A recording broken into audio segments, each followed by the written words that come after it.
Sometimes it might rain, sometimes it might snow. Sometimes you might cry, be sad, you know what that's shades of a man, baby. Shades of a man. Shades of a man. Sometimes you might stop, sometimes you might go. You might make mistakes, but that's just how you grow. Shades of a man, baby. Shades of a man. Shades of a man. Another episode of the Shades of a Man podcast. And today I have an amazing guest. This is Matthew Rivera. What's up, Matthew? How's it going, Joaquin? Going good, brother. It's been a minute. I can't remember. I think the last time I seen you was it at a worship workout or a different event? Yeah. Mm-hmm. Yeah, then you graduated with your master's degree Yep. and then fled. Gotta die. Hey, man. Trying to catch up to y'all. Oh, trying to catch up. You don't say, if at how old are you? Just turned 27 2 weeks ago. 27 2 weeks ago. You have surpassed when I was 27, you like lapped me a couple times already. So you way beyond. We just got years on you, right? You do something long enough for a long enough time, you get ahead. But where you are, like times two, you're 54. Like if you double your lifespan, you're only 2 years younger than me. So you got to keep that in mind. Where you're at. Matt's an amazing man, and what I'm gonna have him do before we get into what we're gonna do today is I'm gonna have him introduce like who he is, what he is, and all that good stuff. Yeah, well, before we fully jump in, I just want to say how honored I am to be a guest on your podcast. I never take platform lightly, so thank you so much for thinking of little old me. Because, like you said, I move, right? So it's not like you see me every day, so you really have to think about me to have me on the show. So I really do appreciate that. My name is Matthew Rivera. I am originally from the Bronx, New York. I am the oldest of six. I went to Trinity College in Hartford, Connecticut for my undergrad.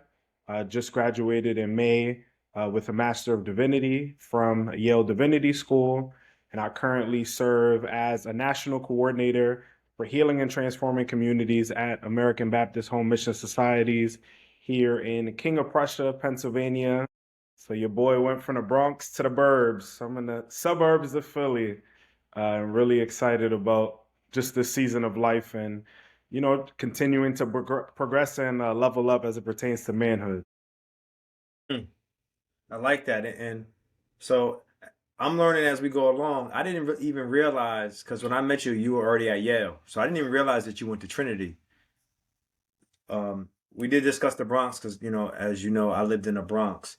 And I'm listening to your current position. One of the things that I really want to get involved with is doing like mission work. And at my church, we do a mission to Guatemala.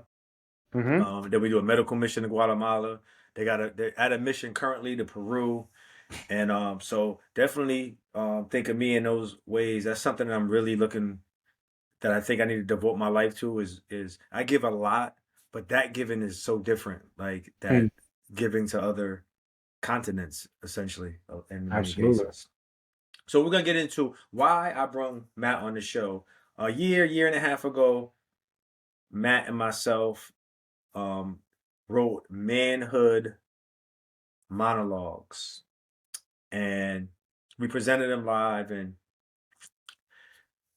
I want to dig into the monologues and what came about for myself with my monologue and how like I really enjoyed Matt's monologue for many reasons. And I'm not going to explain that until after he presents his. And I know I kind of put him on the spot, like presenting something like this, because it's a very deep emotional experience. For those that don't know what it is we talk about fatherhood, being fathered, and it could be any realm in that area, either being fathered or like fatherhood. And for most, for Matt especially, because he was younger, it's about being fathered. And for myself, it was about being fathered because that's something that hurt me in my life. So I don't even know if I'm gonna present mine because, and after Matt goes, I'm gonna tell you why. But Matt, just present it the best way you can. the pieces of it, the beauty of it. Let them hear this beautiful manhood monologue. Absolutely. So again, I was put on the spot, but we are going to dive into it and make it happen. So the title of this monologue is Happy Father's Day.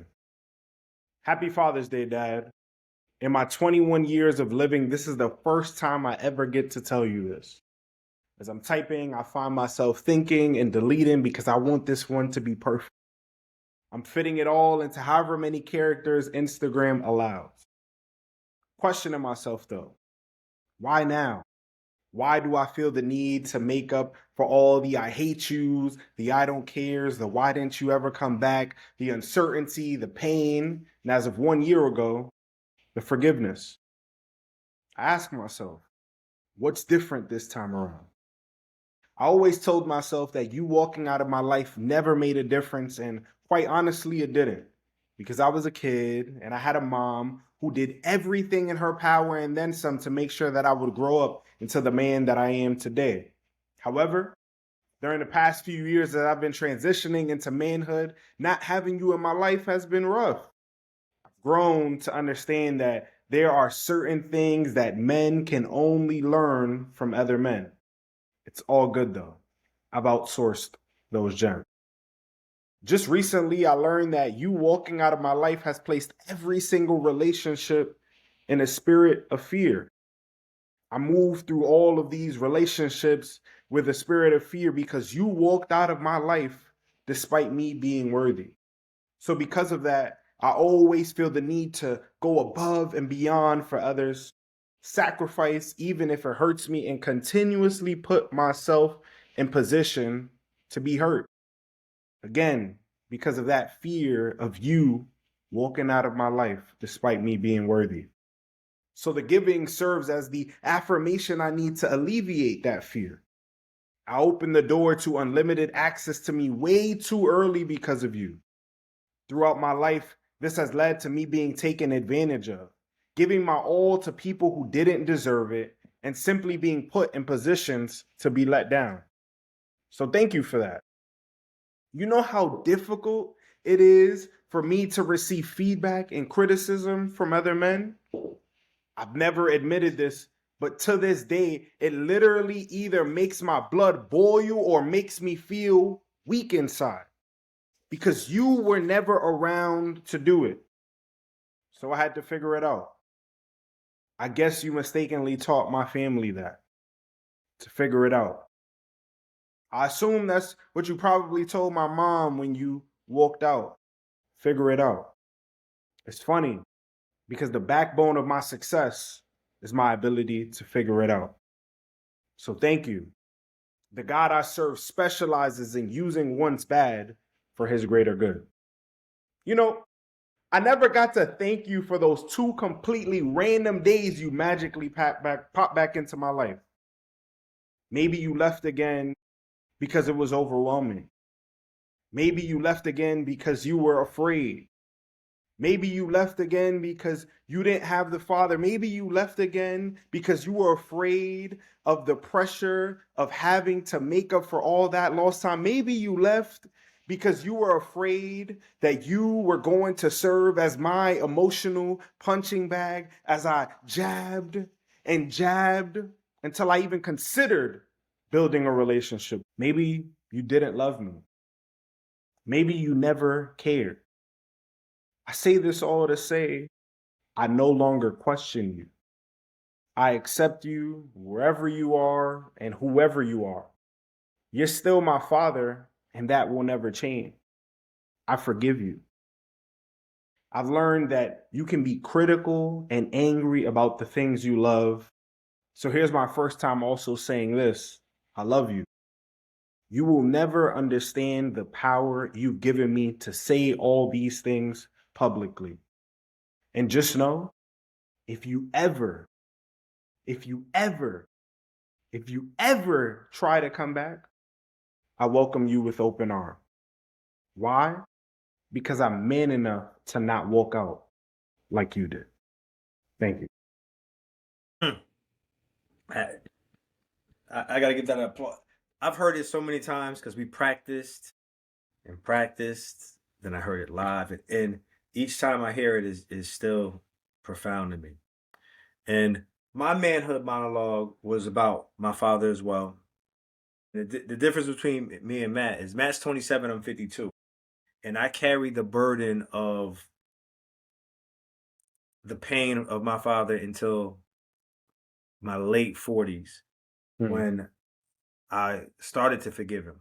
And mind you, he was in my life. Like I knew who he was. I would see him randomly. Like he did things, we talked, but he wasn't what I wanted him to be. And after doing the monologue, I got invited again to do the monologue, and I started practicing. And I couldn't practice. Like I did not feel like the monologue. It wasn't the same as the first time, and because I want to view my father in a different manner. And I think in the monologue I didn't portray him the way I want to view him. And that's why I never felt it. Because I want to give him that opportunity to portray him in a better light. Um and and I'm still, even though I have, but I'm still working on that forgiveness thing. And that's what we're Hmm. gonna start with. Forgiveness. The power of forgiveness. When Well, did you forgive your dad, or are you still in the process like I am? so funny story. It was actually the first time I've ever had the opportunity to go to the Dominican Republic. So my dad is fully Dominican. He was born and raised in the Dominican Republic. I don't know where he's living, but I had an opportunity to go to the Dominican Republic with Abdul. We actually went to where my father was raised, Puerto Plata. And I remember while on that trip, Abdul and a few others is like, yo, we're gonna learn something about your dad on this trip. We're gonna try to find him. And it's funny, like there was like that little like kid innocence in me that thought like, there might be a chance. So, showing people pictures of him and, talking to people about him. And there's this one person I was like, yo, I think we, I may know him. And, it's like all of these different conversations and emotions. And I remember one day we went ATVing, and when we were driving there, we were like on this truck where like you can like stick your head out the window. And I remember when we were on our way back, um, it started to rain. And I remember when it started raining, I just decided to stick my head out the window of the truck, and my face, was just getting soaking wet. And, other people on the truck just started doing it too. And we were like screaming and yelling and laughing. And I remember it was just a moment like in a movie, and it was like pure bliss. And just as the rain was washing over me, I just felt a peace. And it was at that moment where I was like, yo, like, I forgive my dad, and like everything that he did and didn't do, it's all good. And I remember in that moment, I was just like, yeah, I'm grateful that the kid in me got excited for the first time in a long time about the possibility of him coming back into my life. And ever since that moment, I'm good. I mean, of course, even still now, right? Every time I present it, um, it always builds up emotions for me, but never in a way that is completely unsettling, but really just in a way that sort of affirms the arc of my journey. Because again, with the fatherhood monologues, it starts off with like uncertainty. It starts with, questioning. Then, it dives into the depths of my childhood and the pain. And then slowly but surely, it gets to that point of peace, forgiveness. And I think, yeah, that's kind of where I'm at. I like that. Yeah, I like. How long did it take you to write that, or did you just kind of just flow like right from the beginning? So it's so funny. It started as an Instagram post that was a reflection of my trip to the Dominican Republic on Father's Day. Mm. And then I took that as like sort of the meat, and then I built it and turned it into the monologues.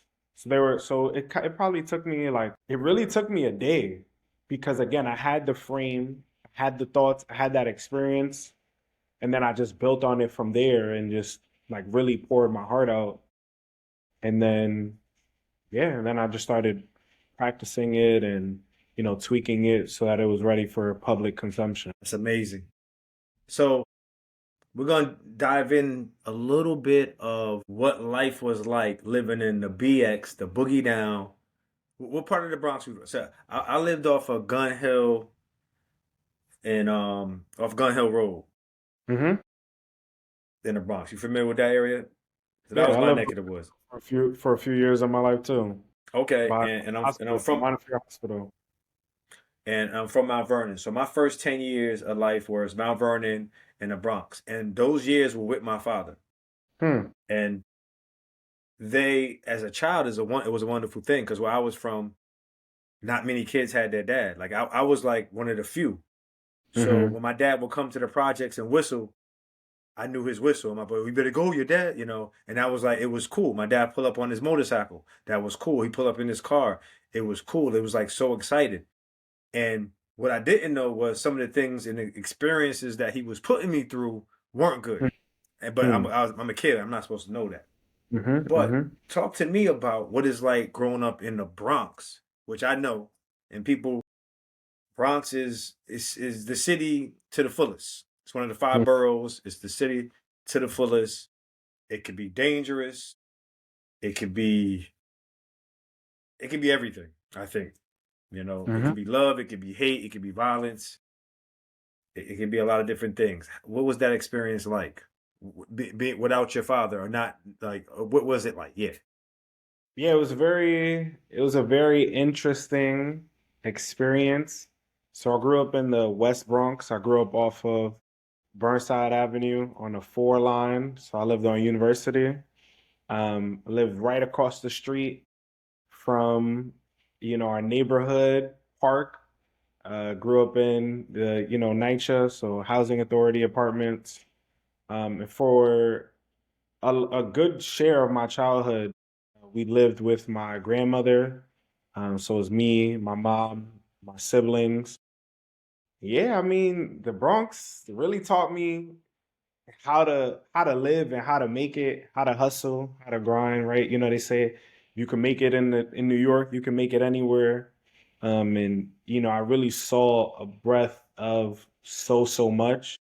I think one of the one of the interesting things, especially because I want to approach it as how it sort of filled the gap and then how it exposed some of the voids of not having my father.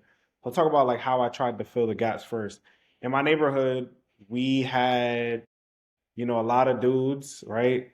That played the block, right? As we all know and understand. Um, and, each and every day when we're out there in the park, before I would say like 4 or 5 o'clock every day, the kids had the opportunity to run the basketball courts. But then there was always a time every day, where the older dudes got on the course and it was like, all right, youngins, like I gotta move on to the side. So I grew up a lot watching, some of the older dudes playing basketball um, in our courts. And another thing that I appreciated too is, of course, right, um, they were doing the things that they were doing on the block.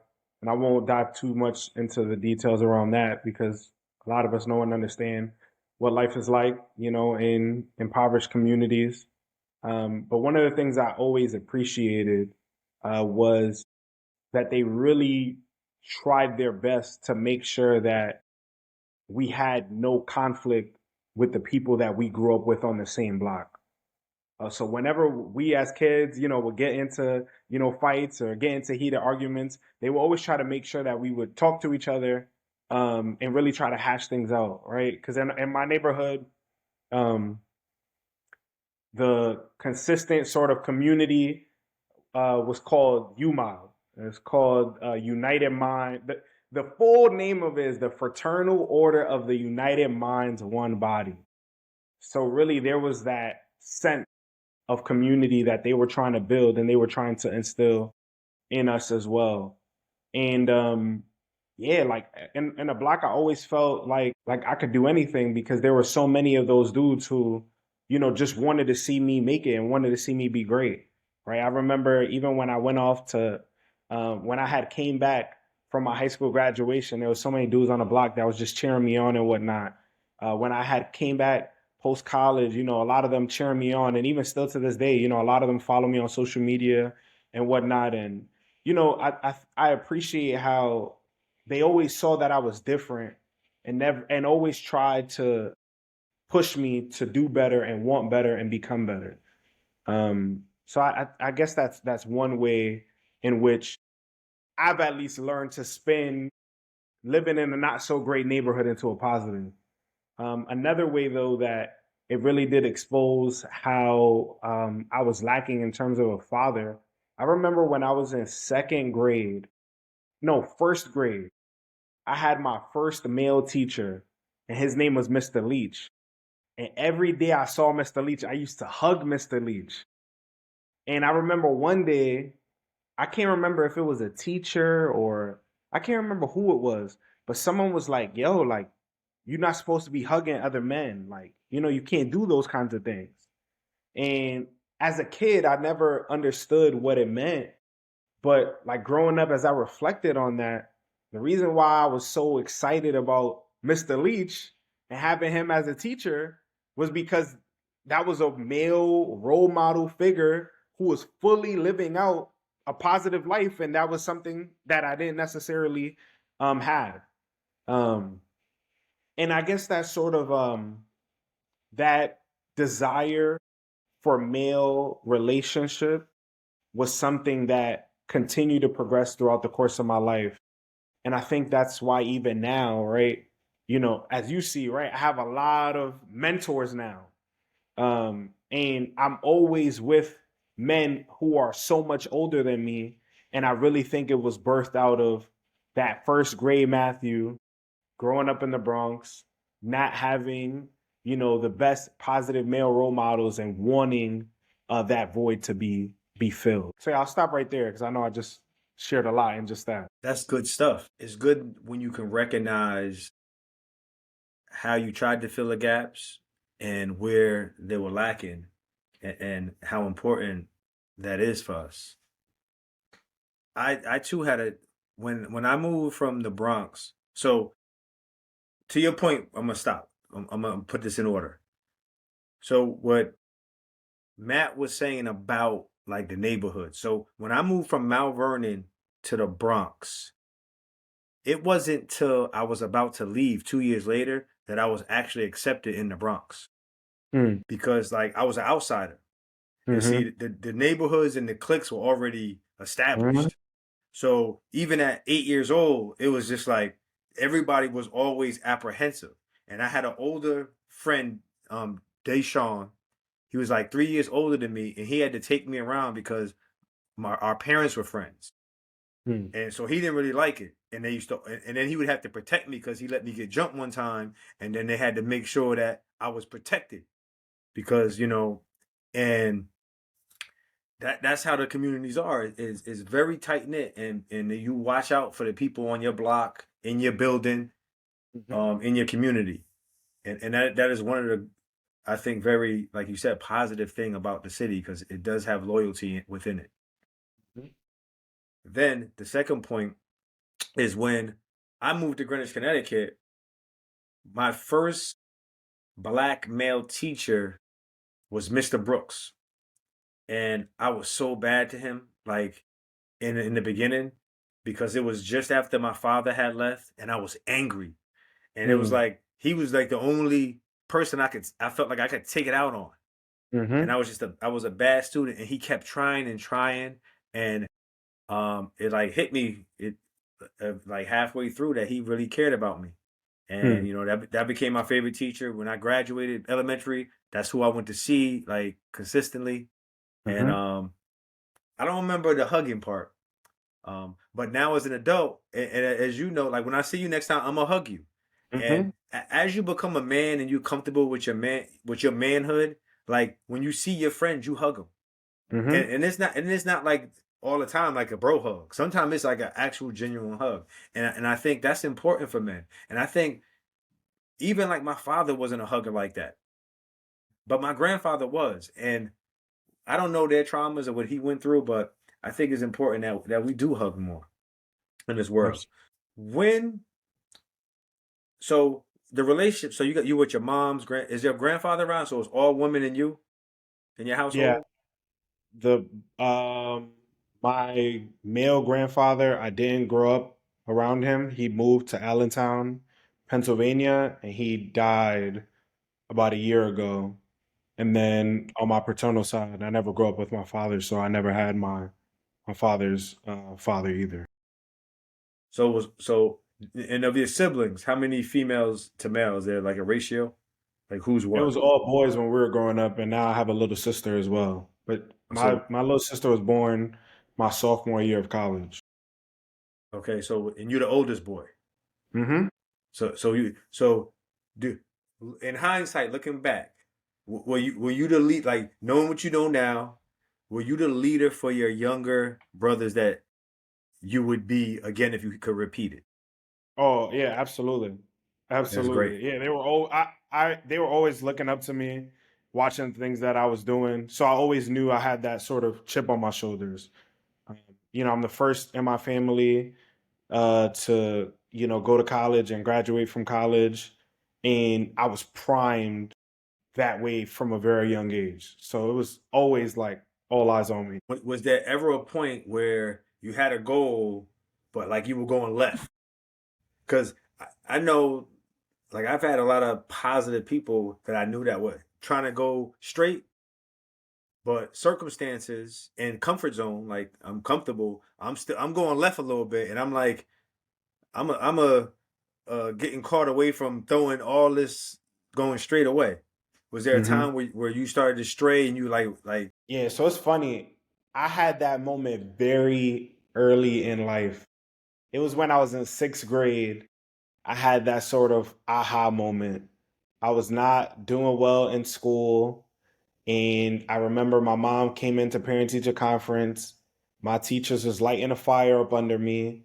And my mom did something so revolutionary in the sense that instead of trying to cook up all the ways I was going to get punished, she defended me to the teachers and said, "That's not my son. My son is loving. My son is kind. My son is hardworking," and was pouring out all of these positive things around me. And when I went home, I didn't get in trouble because my mom thought the teachers were the problem. And then it convicted me because I realized, my mom is making a fool of herself because she's saying all these good things about me when I know good and well I'm not living into all of that. And it was at that moment when I was in sixth grade where I told myself that I was going to be the first in my family to graduate from college, that I was going to do all of these wonderful things. Really from there, like I was locked in. The remainder, sixth grade, good grades. Seventh grade, good grades. Eighth grade, good grades. Then I went to a all white high school in Chelsea. So it's like all the way downtown. Locked in, had good grades all throughout. Junior, playing on a basketball team, made it onto varsity as a sophomore. Quit my senior year, started working full time at a fast food restaurant. Was working and going to school. Went to Trinity. And from the moment I stepped foot on Trinity, I was locked in, graduated with a 3.6 GPA. So yeah, I don't know what or why, but yeah, I've been pretty focused and disciplined for a long time now. And I really do think again it was birthed out of just always recognizing that I had that chip on my shoulders, that my family was watching, that I carry my family with me wherever I go, and just that desire and hunger, to just want to be great. love it, love it. So there were so many thoughts going through my mind while you were speaking. And the hard part about doing a podcast, so everyone knows, is that you're listening to the person, and then you have a thought, and by the time they finish, their thought is gone because you're trying to multitask. Yep. And so I lost something great that I was gonna ask Matthew. Well, I thought it was great. I don't actually know it was great or not because I forgot it. But another thing I wanted to ask you is, so when what was it like? What was the transition? Because you said I went to an all white school, and what was that transition like when like going from the Bronx to like a whole different like world? Because that's what it is when you because I'm assuming was your neighborhood like predominantly Dominican that you lived in, Dominican, Spanish, Latino, or It in the was Bronx? it was predominantly African American. Okay, And because the then Bronx is tricky, but and then block to block. as I got older, it became more Dominican and Puerto Rican. But it was mostly African American. Okay, because when I moved to the Bronx, it was like the streets were almost like you go to one block and it was almost like all Jamaican. And you go like Hmm. there was a all like Irish block, all Italian block. Like, Oh yeah, especially in Gun yeah, Hill. yeah, it's different. Like you had to be careful because you don't you can't take shortcuts sometimes. You know, that can end up in a bad situation. Go down the wrong block at the wrong time. As looking back on your childhood and coming out of the Bronx, like what made you go to Trinity? Like what of all the schools, like what did you seek out Trinity for? Or did Trinity seek out you? Yeah, so funny story. I, I was really intentional when it came to applying to high schools. And that's why I went to a white high school all the way in Chelsea. But when it came time for college, because it was so like out of sight, out of mind, and I knew I always wanted to go, I didn't really take that process seriously. And I also did not have the resources in my family to push me either. So we never visited any colleges. I didn't visit any colleges. My high school didn't do that. My mom didn't take me places. I didn't have anyone to take me places. As I mentioned at the time, I was also working full time and going to school. So I'm gonna keep it real with you. My senior year, I was doing well, but I also like I was so checked out because I was exhausted. So because of all of those things, when it came time to apply to colleges, I had Brandeis College, Georgetown, and then I said, if I don't get into these, I'll just go to like a CUNY. And I remember one day I was on my way to class, and my guidance counselor said, there's a representative here from Trinity. I really want you to meet him. And I was like, sure, I don't got to go to class. This is great. So I went, met with him. He seemed really interested and invested in me. And it seemed like he really, cared about who I was and what I had to offer. And he said, I want you to apply to come for an overnight visit. And I said, you know what? If this dude really likes me, I'm gonna bomb this application. I'm gonna do terrible on it on purpose. And if they really like me, they're gonna bring me anyways. And that's what I did. I did not take the application or the essay seriously. And somehow, I got approved, and there was an all expense paid visit for me to visit Trinity. And I went, and of course I fell in love with it because it was the only concept of college I ever knew. The only other college I had ever visited was Bronx Community College, and I knew good and well I was not going to BCC. um, and yeah, so I applied. Um, I got in, and they had a great financial aid package, as many predominantly white institutions do. And I went. And I remember in the beginning, it was challenging because going to a white high school in New York is way different than going to a predominantly white university out of state. Because at least like white people in New York City is different than white people anywhere else. And you got to be that way because you are so caught up in so much cultural diversity. Like you can't operate in a bubble as like a Greenwich, Connecticut, as I'm sure you can speak to. um, And when I got to Trinity, that's what I experienced. Because Trinity has 25% of their students in the top 1%. At the time, that was more than any other school in the country. So I had like really, really rich people at Trinity from Greenwich and New Canaan and, the rich suburbs of Boston and all of these others. And it was, oh man, it was intense. It was something as intense as when I was in college, I thought herded was a word because that's what we used on the block. Oh, this herded. And then there was like herded, like, what do you like, who is this dude? Right. And a lot of like the slang, um, they would just butcher me about my slang and the way that I spoke. And yeah, a lot of my essays early on, like they were not super strong. And I had to learn really, really quick how to put myself out there, get help and support. So that's what I did. I started meeting with a lot of professors and going to different departments, going to the writing center, building community with the who's who on campus. Because if not, oh man, it would have been terrible. Because I watched it with a lot of my other friends who grew up in inner cities and then went to Trinity and then struggled because it's just a whole nother beast, right? And just the realities of growing up in inner cities, growing up in impoverished neighborhoods, you don't get that same quality education like a lot of these other, students, because they were going to private school and, going to schools that were like extremely well endowed. And yeah, I had to learn quickly, how to really like work hard and put myself in the right spaces so that I could compete academically and even socially.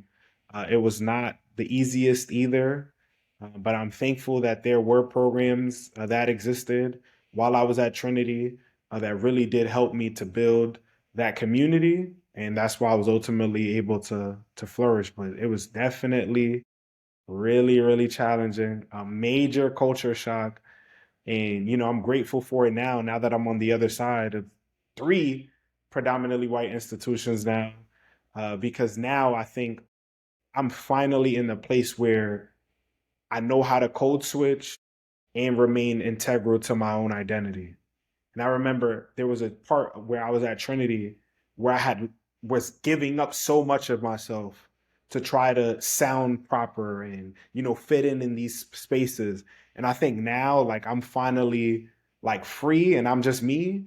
And in one sentence, I'm gonna use some slang and then I'm gonna use a big word that most people probably won't use in their vocabulary. And then I'm grateful for the journey that has taken me to get where I am today. That's powerful, and it's useful. Like coming from Greenwich, one of the things that me and all my friends of color, because there's a lot of color in Greenwich. You'd be surprised because Greenwich actually has 3 projects, Roaches and the whole nine, just like any other project. Like, and we always talk about the one thing that we had was a good education. So even though we were poor and we had all the hard times that any other kid around the country would have in the city, the one thing we had was a good education, which meant so much because I don't really have any friends that I went to school with that are not successful. And it's kind of crazy to think that way. And what I mean by not successful is like I don't have any friends that are in and out of incarceration or just not employed Mhm. that I know of. There might be some sprinkles somewhere that I don't even I don't forgot about them, can't find them on Facebook. But one of the questions came back to mind, and this is you're 27 years old, and I want this for the young people coming up to understand how Matthew got like. I think Matthew is like right on my level as like a 52-year-old. So that's I'm 52, he's 27. He's already in the spaces with everything I do in my world with all the great people that I'm around at 27. He's right there in the mix. No one's better. We had a round table, right? So, how many hours a day? I'm gonna ask you some questions. How many hours a day you play video games? I haven't played video games since right before the pandemic started. So that's about 5 years. Yeah, over 5 years. Okay, and before that, like what was your intensity in video games? Like, was it like you were like hours a day? It was in college. Well, growing up, my mom didn't let me play video games during the week. I could only play on the weekends. Okay, so you had that That was a And then good when I was thing. in, yeah, which is great. Then when I was in college, I would probably play like 1 or 2, 3 hours a day. But then even still, I would always get my work done first because that's kind of how I was raised. Um, yeah, so no, I was not spamming video games. Right. So, and I say that because I look at a lot of the young people, and I look at young men still that I'll go to work, get off work, and then play video games for 5 hours, 4 hours until it's time to go to bed, Hmm. and then complain about certain things in life Hmm. that they're not getting or the opportunities. Right. And I start calculating video games. I'm like, okay, Hmm. 4 hours, 6 days a week, 24 hours. You got another job. Yeah, You it's a could have, part-time job. yeah, you could have did a lot with that time. Hmm. And I present that to people because most people that are getting ahead and most people that are and I'm not saying all, like I'll play a video game here and there. Hmm. Most people are not, like you said, spamming video games. They're not. Hmm. That's not where their time is going to networking, meeting people, giving. Because what you're doing in video games, you're giving your time. Right. Because there's not too many people that are YouTubing to make money. Hmm. Hmm. Hmm. That's what my son used to tell me though. Oh, Dad, I can make money on YouTube. I said, yeah, and I can play in the NBA. Right? That is a could. We all could. But what's the likelihood?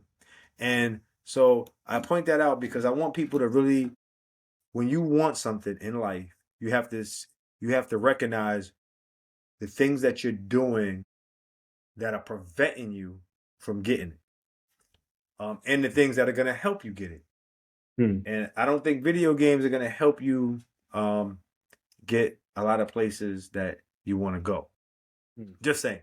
So Matt, 27 years old. So you graduate Trinity, and here's the most important part, and this is where like we connected because I've been fighting God my whole life, back and forth, like, and then I finally settled in, and when I settled in with God and my spirituality for real, I was in a good place. Hmm. Like I was in a good place. Like I didn't turn when I was at the bottom because every time I was at the bottom, he helped me up. Like it got me up, but then I went back to the old me, and ended up back in the hole, and then it became this cycle. And one day I was like, man, I only pray when I need something. Hmm. I got to start being thankful for real, and that like really started to change my life, and it changed my outlook on how I looked at my peers, Hmm. because I probably said this in a meeting that you were in before, but I used to kind of like secretly hate on my peers when I was around them because I felt like they were doing better than me. And I was like, why don't I deserve that? Like in my mind, I never said it out loud, but I was Hmm. feeling it. Right. And I started to change and just appreciate it. Like, that's my friend. Oh, shoot, Hmm. he's winning. I'm winning. My friend's Hmm. doing good. Let me cheer for him. Let me pick him Hmm. up. And that was like through my spirituality and God, like accepting God at a good time. And I don't need you I do need you when I'm down, but I also just appreciate you in my life. Talk about your Right. spirituality, because you said like you went to your master's degree is in, what is it in? And explain that, because some people might not know what that means. Yeah, so basically I was studying Christianity primarily. And what's your relationship with God, and how do you think that has played? Because that's the ultimate father. Like Hmm. I'm a firm believer in this. If you don't have a father, one of the only ways you can make it through as a man is the real father. And even if you have a father, you need that father. That's just my opinion. So Hmm. talk about your Christianity and how that's propelled you into your position. Yeah, my relationship with God has been everything. So I didn't grow up Christian, but I always had a desire to go to church as a kid.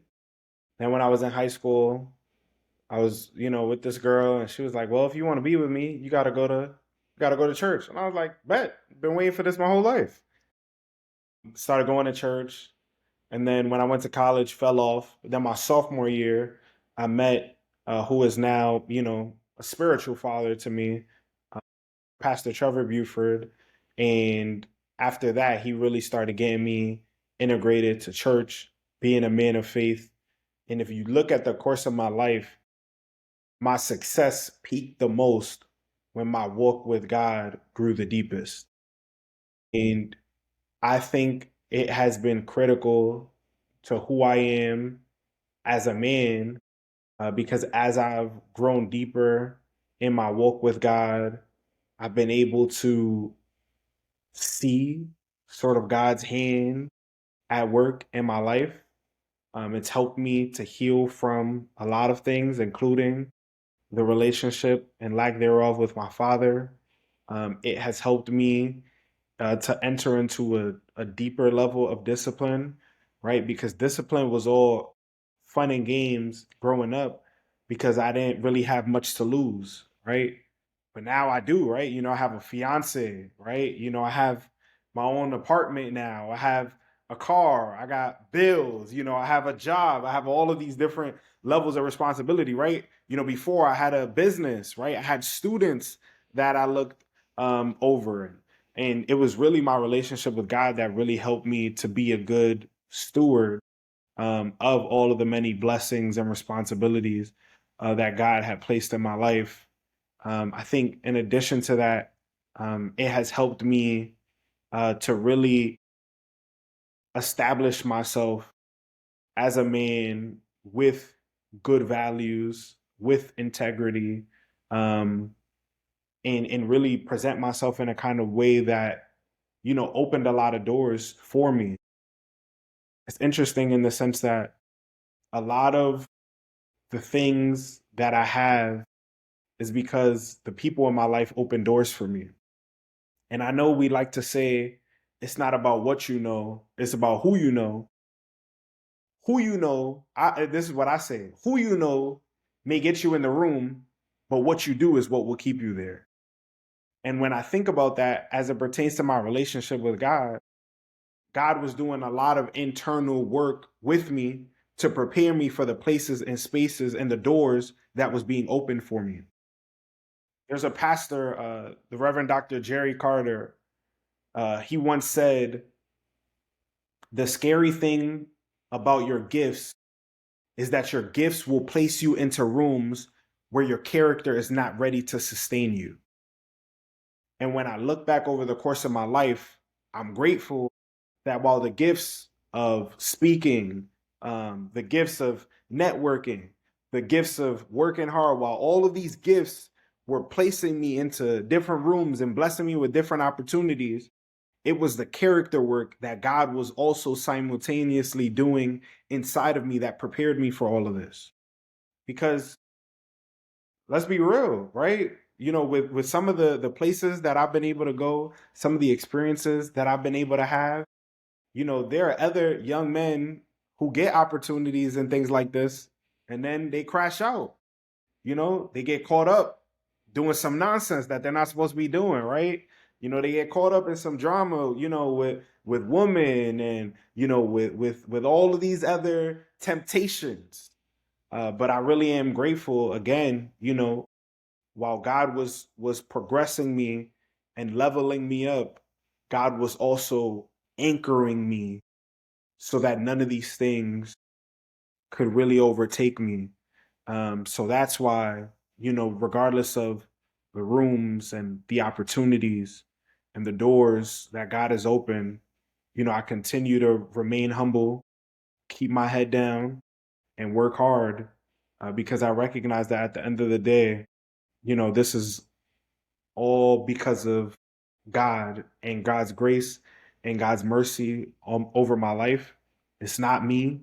And I think the beautiful thing about this, to insert a cheat code, there's an old song that says, there is no secret what God can do. What God has done for others, God can do for you.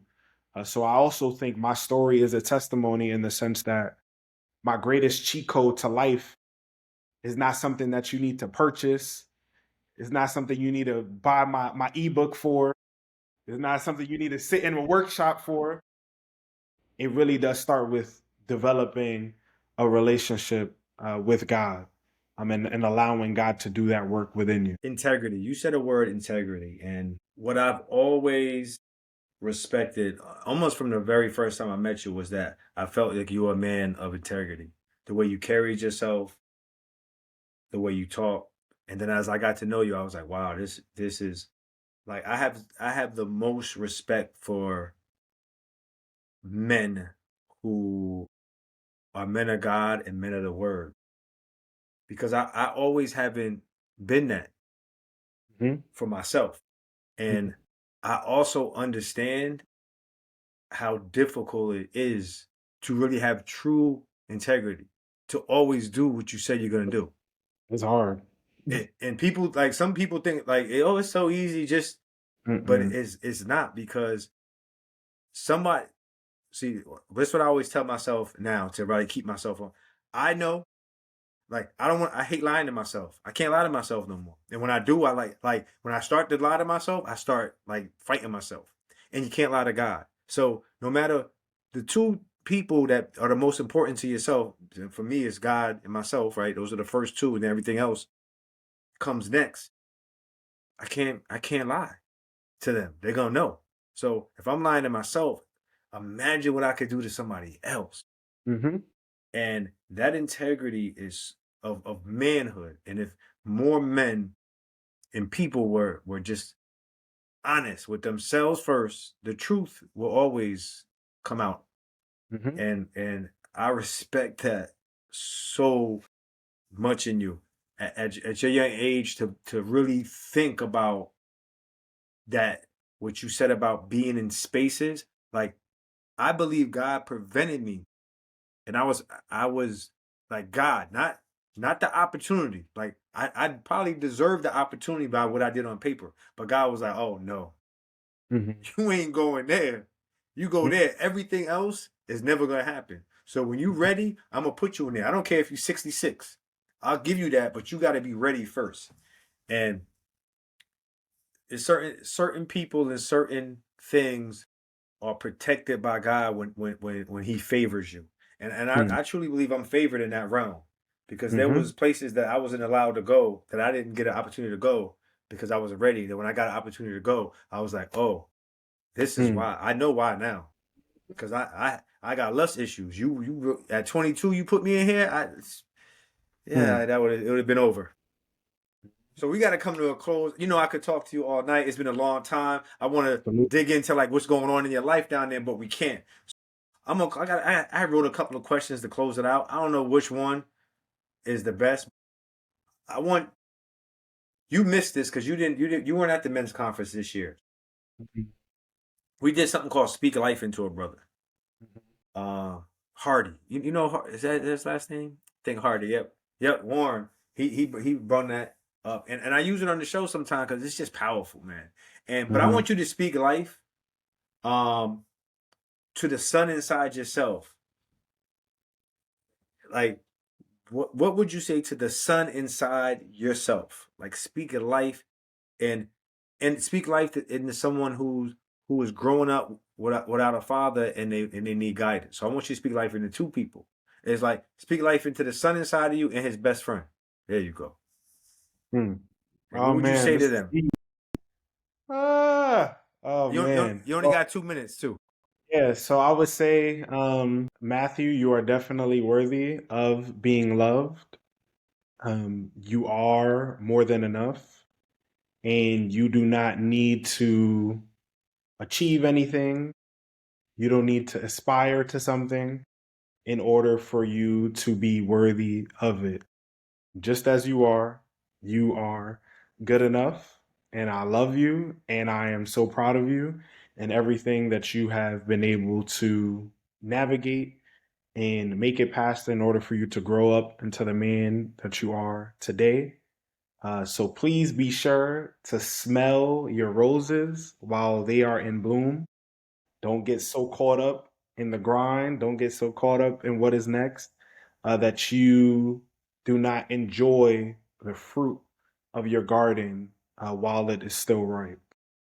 And to those who have also grown up without fathers, all those who are struggling, those that are in a rut, really just trying to figure it out, I want to leave you with 3 cheat codes that's kind of been the through line for this podcast. The first is do not ever negate the power of education.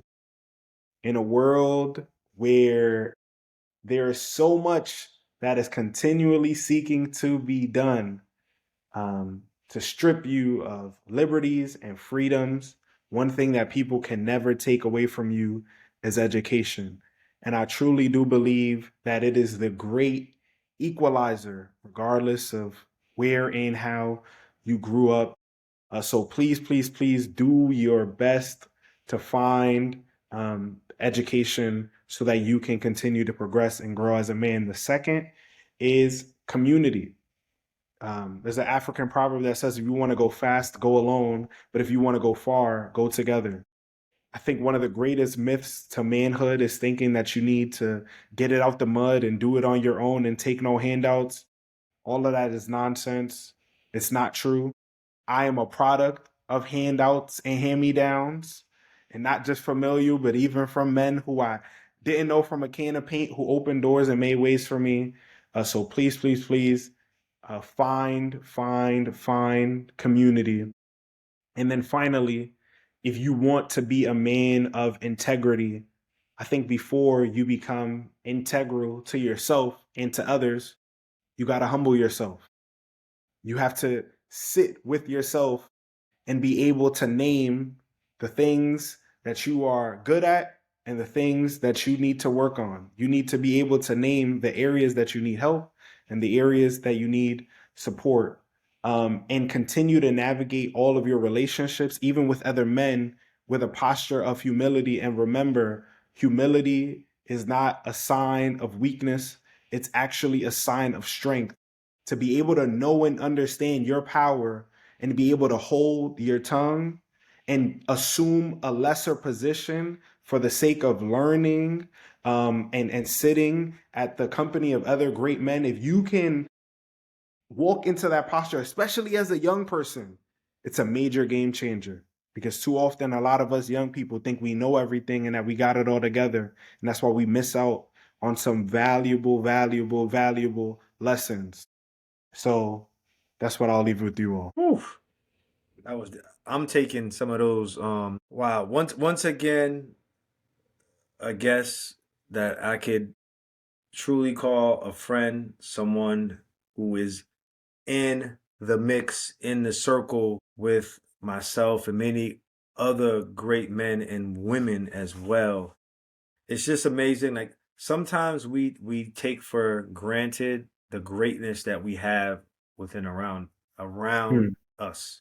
And we start Hmm. looking on TV and looking for, oh, he sold 1,000,000 books. And sometimes that greatness is right there, right within yourself and then with those around you. And this is just another shade of a man. And tonight you didn't get all the elements. You just got like a couple layers. There's so much more to each one of us as individuals. And I want to close um with a prayer. And I've never done this before. And I don't even I'm the worst. Hey, is it prayer? A prayer?